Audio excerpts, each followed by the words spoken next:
ನಮಸ್ಕಾರ. ನಾನು ನಾಗೇಶ್ ರೆಡ್ಡಿ ಮಾತಾಡ್ತಾಯಿದ್ದೀನಿ. ನಾನು ಈ ವಿಡಿಯೋ ಮಾಡ್ತಿರೋ ಉದ್ದೇಶ ಏನಪ್ಪ ಅಂತಂದರೆ, ಈತನ ಪರ್ಸ್ನಲ್ 100 ಇಟ್ಕೊಳ್ಳಿ.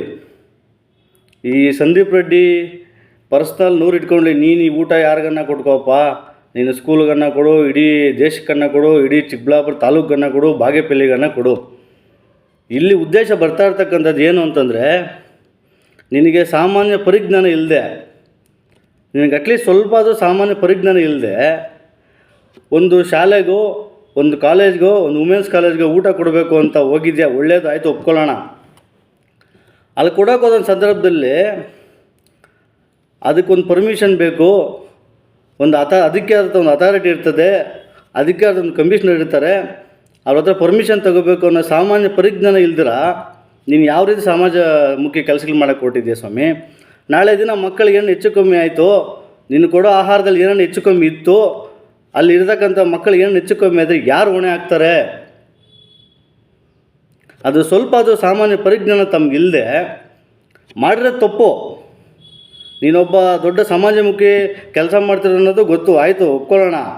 ಅಷ್ಟು ಪರಿಜ್ಞಾನ ಇಲ್ಲದೆ ಇರಿ, ನಿನಗೆ ಒಂದು ಪರ್ಮಿಷನ್ ತಗೋಬೇಕು ಅನ್ನೋ ಅವಿಜ್ಞಾನ ಇಲ್ಲದೆ ನೀನು ದೊಡ್ಡ ವಿದ್ಯಾವಂತ. ಏನೂ ಗೊತ್ತಿಲ್ಲದೇ ಅಲ್ಲೋಗಿ ಪರ್ಮಿಷನ್ ತಗೊಂಡಿಲ್ಲ, ಏನೂ ಇಲ್ಲ, ಅಲ್ಲಿ ಊಟ ಹಂಚಕ್ಕೆ ಹೋಗಿದ್ಯಾ, ಅಲ್ಲಿಗೇನು ಹೆಚ್ಚು ಕಮ್ಮಿ ಆಗಿದ್ರೆ ಮಕ್ಕಳಿಗೇನು ತೊಂದರೆ ಯಾರಿಗೆ ಆಗೋದು? ಅದು ಕೂಡ ಅಲ್ಲಿ ಸ್ಥಳೀಯ ಶಾಸಕರಾಗಿರ್ತಕ್ಕಂಥ ತಲೆ ಮೇಲೆ ಬರೋದು. ಆಯಿತು, ಈಗ ನೀನು ಪರ್ಮಿಷನ್ ತಗೊಂಡಿಲ್ಲ, ಊಟ ಕೊಡೋಕ್ಕೆ ಹೋಗಿದ್ಯಾ, ನಮ್ಮ ಶಾಸಕ ನೀನು ಹೇಳ್ತಾ ಇದೆಯಲ್ಲ, ಯಾರು ಅಡ್ಡ ಬರ್ತಿರೋದು ಬಂದಿದ್ದಾರೆ ಗೊತ್ತಿದೆ ಅಂತ, ನಮ್ಮ ಶಾಸಕರು ಏನಾದರೂ ಊಟ ಹಂಚ್ಬೇಡ ಅಂತ ನಿಂಗೇನ ಹೇಳಿದ್ರೆ ನಿಂತ ದಾಖಲಿದೆ ತೋರ್ಸಯ್ಯ.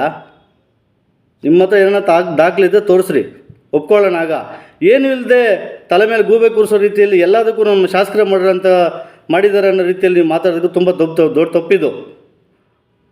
ಆಮೇಲೆ ಏನು ಅಂತಾರೆ, ನಮ್ಮ ತಂಟೆ ಬಂದರೆ ರೋಡಲ್ಲಿ ನಿಲ್ಲಿಸ್ಬಿಡ್ತೀನಿ ಅಂತ. ನೀವು ರೋಡಲ್ಲಿ ನಿಲ್ಲಿಸೋದಲ್ಲ, ನಮ್ಮ ಶಾಸಕರ ತಂಟೆಗೆ ಬಂದರೆ, ನಮ್ಮ ಇಲ್ಲಿ ಕಾಂಗ್ರೆಸ್ ಕಾರ್ಯಕರ್ತರು ಬಳೆ ತಡ್ಕೊಂಡು ಕೂತಿಲ್ಲ, ಸೀರೆ ಉಟ್ಕೊಂಡಿಲ್ಲ, ನಾವು ಕೂಡ ಗಂಡಸರು ಇದ್ದೀವಿ, ನಮ್ಗೇನು ಮಾಡಬೇಕು ಅಂತ ಗೊತ್ತಿರ್ತದೆ. ನಿಮ್ಗೆ ಹೆಂಗೆ ಬೆಂಬಲಿಗಿರೋದೋ ಅದು 10ರಷ್ಟು ನಮ್ಮ ಶಾಸಕರಿಂದ ಕೂಡ ಬೆಂಬಲಿಗಿದ್ದೀವಿ. ನೀವು ಆ ಥರ ವಾರ್ನಿಂಗ್ ಎಲ್ಲ ಮಾಡೋಕ್ಕೋದ್ರೆ ನಾವು ಸುಮ್ಮನೆ ನೋಡ್ಕೊಂಡು ಕೂರಕ್ಕೆ ಇಲ್ಲ. ಅರ್ಥ ಆಯ್ತಾ? ಇದನ್ನು ಫಸ್ಟ್ ಮನಸ್ಸಲ್ಲಿ ಇಟ್ಕೊಂಡು ಮಾತಾಡು. ನಾಲ್ಕು ಹಿಡ್ದಲ್ಲಿರ್ಬೇಕು ಯಾವತ್ತಾಗಲಿ ಮಾತಾಡಬೇಕಂದ್ರೆ. ಇನ್ನೊಂದು ಹೇಳ್ತಾರೆ, ಎಲೆಕ್ಷನ್ ನಿಲ್ಲಲ್ಲ ಅಂತ ಬರ್ಕೊಟ್ಬಿಡ್ತೀನಿ, ಅಷ್ಟೊಂದು ಭಯ ಹಾಕ್ಬಿಡ್ತೀಯಾ ಅಂತ. ನಮ್ಮ ಶಾಸಕರ ಭಯ ಬೀಳೋದು ಯಾವ ರೀತಿ ಹೇಳ್ತಿದ್ಯಾ ಸ್ವಾಮಿ? ಅಂತ ಸುಧಾಕರ್ಗೆ ಭಯ ಬೀಳಿಲ್ಲ. ನೀ ಯಾವ ರೀ ಸಂದೀಪ್ ರೆಡ್ಡಿ, ನಿನಗೆ ಯಾಕಪ್ಪ ಭಯ ಬೀಳ್ತಾರೆ? ನೀನು ನಿಲ್ಲೋದಲ್ಲ ಸ್ವಾಮಿ, ನೀನು ನಿಲ್ಲಬೇಕು. ಸಂದೀಪ್ ರೆಡ್ಡಿ ಅವರು ನಿಲ್ಲಬೇಕು. ನಿಂತ್ರೇ ಗೊತ್ತಾಗುತ್ತೆ, ತಾವು ನಿಲ್ಲಿ. ಆದರೆ ಇಲ್ಲಿ ಯಾರು ನೀವು ನಿಲ್ತೀರಂತ ಭಯ ಪಡ್ಕೊಂಡು ಕೂತಿರೋರು ಯಾರೂ ಇಲ್ಲಿ ಇಲ್ಲ. ನಮ್ಮ ಶಾಸಕರು ನಿಮ್ಮಂಥವ್ರನ್ನ ಎಷ್ಟೋ ಜನ ನೋಡಿದರೆ ನಿಮ್ಮಂಥವ್ರು ಭಯ ಪಡೋದು ಕೂಡ ಇಲ್ಲ. ಆಮೇಲೆ ಏನೋ ಹೇಳ್ತಾರೆ, ವಿಕ್ರಮ ಬೇರೆ ಏನೇನೋ ಮಾತಾಡಿದ್ರು. ನನಗೆ ಗೊತ್ತಿದೆ, ನನಗೆ ಫೇಸ್ ಮಾಡ್ಕೊಳ್ಳೋದು, ನಾನು ಲೇಔಟ್ ಹಾಕಿದ್ದೀನಿ, ಹಾಕಿದ್ದೀನಿ, ಹಾಕಿದ್ದೀನಿ, ಅದನ್ನು ಫೇಸ್ ಮಾಡ್ಕೊಳ್ಳೋದು ನನಗೆ ಗೊತ್ತಿದೆ. ಬಂದರೆ ಟಚ್ ಮಾಡು ನೋಡೋಣ. ಈ ಚಾಲೆಂಜಿಗೆಲ್ಲ ಗಂಡು ಬೆದರಿಕೆಗಳೆಲ್ಲ ಬೆದರೋದಕ್ಕೆ ನಮ್ಮ ಶಾಸಕರು ನಿಮ್ಮಂಥವರಲ್ಲ.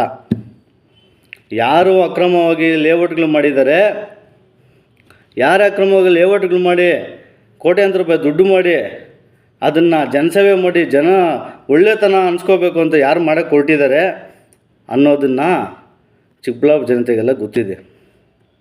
ತಾವೆಲ್ಲೆಲ್ಲಿ ಅಕ್ರಮ ಮಾಡಿದ್ದೀರಾ, ಎಲ್ಲಿ ಲೇಔಟ್ಗಳು ಅಕ್ರಮ ಮಾಡಿದ್ದೀರಾ, ಅದನ್ನು ಮಾರಿ ಕೋಟ್ಯಾಂತರ ರೂಪಾಯಿ ದುಡ್ಡು ಮಾಡಿ ಜನಸೇವೆ ಮಾಡ್ತಿರೋದು ಅನ್ನೋದು ಎಲ್ಲದಕ್ಕೂ ಗೊತ್ತಿದೆ. ತಾವು ಮಾಡಿ ನಾವು ತಕರಾರಿಲ್ಲ ಸ್ವಾಮಿ, ನೀವು ಜನಸೇವೆ ಮಾಡೋದಕ್ಕೆ ಯಾರು ಬೇಕೋ ಜನಸೇವೆ ಮಾಡ್ಬೋದು ಇಲ್ಲಿ. ಆದರೆ ಶಾಸಕರ ಬಗ್ಗೆ ಮಾತಾಡುವಾಗ ನಾಲ್ಕು ಹಿಡಿತದಲ್ಲಿರಬೇಕು. ಅವರು ಸುಮ್ಮನೆ ನಮ್ಮ ಶಾಸಕರು ಸುಮ್ಮನೆ ಇದ್ರೂ ಕೂಡ ನಮ್ಮಂಥ ನಿಷ್ಠಾವಂತ ಕಾರ್ಯಕರ್ತರು ಅವ್ರ ಎದುರುಗಡೆ ಇರೋದು ಗಂಟ, ಅವ್ರ ಜೊತೆ ಇರೋ ಗಂಟ ನಿಮ್ಮಂಥವ್ರಿಗೆ ಯಾವ ರೀತಿ ಭಯ ಬೀಳೋದಕ್ಕಲ್ಲ, ಭಯ ಬೀಳೋದು ಕೂಡ ಇಲ್ಲ. ಅದೇನೋ ಟಚ್ ಮಾಡಿ ಮುಂದೆ ನೋಡ್ಕೋತೀನಿ ಅಂದರೆ ಅವರು ನಮ್ಮನ್ನೆಲ್ಲ ಟಚ್ ಮಾಡಿ ಆಮೇಲೆ ನಮ್ಮ ಶಾಸಕರಿಗೆ ಹೋಗ್ಬೇಕಾಗ್ತದೆ. ನಾಲ್ಕು ಹಿಡ್ದಲ್ಲಿ ಇಟ್ಕೊಂಡು ಮಾತಾಡಿ. ತಮಗೆ ಪದೇ ಹೇಳ್ತಾ ಇದ್ದೀನಿ, ಸುಮಾರು ಒಂದು 5 ಸಲ ಹೇಳ್ತೀನಿ ಈ ವಿಡಿಯೋದಲ್ಲಿ. ನಿಮಗೆ ಸಾಮಾನ್ಯ ಪರಿಜ್ಞಾನ ಇರಲಿ. ಮೊದಲು ಪರಿಜ್ಞಾನ ಇರಬೇಕು.